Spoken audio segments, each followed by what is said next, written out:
தமிழக சட்டப்பேரவையின் 2026ஆம் ஆண்டிற்கான முதல் கூட்டத்தொடர் ஆளுநர் உரையுடன் ஜனவரி 20ஆம் தேதி தொடங்குவதாக சபாநாயகர் அப்பாவு தெரிவித்துள்ளார். தமிழக சட்டப்பேரவையின் முதல் கூட்டத்தொடர் ஆளுநர் உரையுடன் தொடங்கப்படுவது வழக்கம். அதன்படி 2026ஆம் ஆண்டிற்கான கூட்டத்தொடரை ஜனவரி 20ஆம் தேதி கூட்ட ஆளுநர் ஒப்புதல் அளித்துள்ளதாக சபாநாயகர் அப்பாவு தெரிவித்துள்ளார். அன்றைய தினம் காலை 9:30 மணிக்கு கூடும் அவையில் தமிழக அரசு தயாரித்து கொடுத்துள்ள உரையை ஆளுநர் வாசிப்பார் என்றும் அவர் கூறினார். முதலில் தமிழ்த்தாய் வாழ்த்து பாடப்படும் என்றும் அவர் கூறினார்.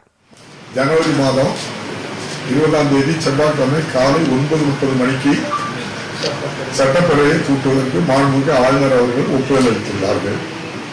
அன்றைய தினமே மாண்புமிகு ஆளுநர் அவர்கள் காலை ஜனவரி மாதம் 2026ஆம் ஆண்டு ஜனவரி மாதம் 20ஆம் தேதி காலை 9:30 மணிக்கு தமிழ்நாடு அரசு மாண்புமிகு முதல்வர் அமைச்சர்கள் தயாரித்து வழங்குகின்ற ஆளுநர் உரையினை மாண்புமிகு ஆளுநர் அவர்கள் அன்றே காலை 9:30 மணிக்கு சட்டமன்றத்திலே வாசித்து அளிப்பார்கள். நன்றி. ஆளுநர் உரையை தொடர்ந்து அந்த கூட்டத்தொடரிலேயே நிதிநிலை அறிக்கை தாக்கல் செய்யப்படுமா என கேட்டதற்கு அது குறித்து அலுவல் ஆய்வுக்குழு கூட்டத்தில் முடிவு செய்யப்படும் என சபாநாயகர் பதில் அளித்தார்.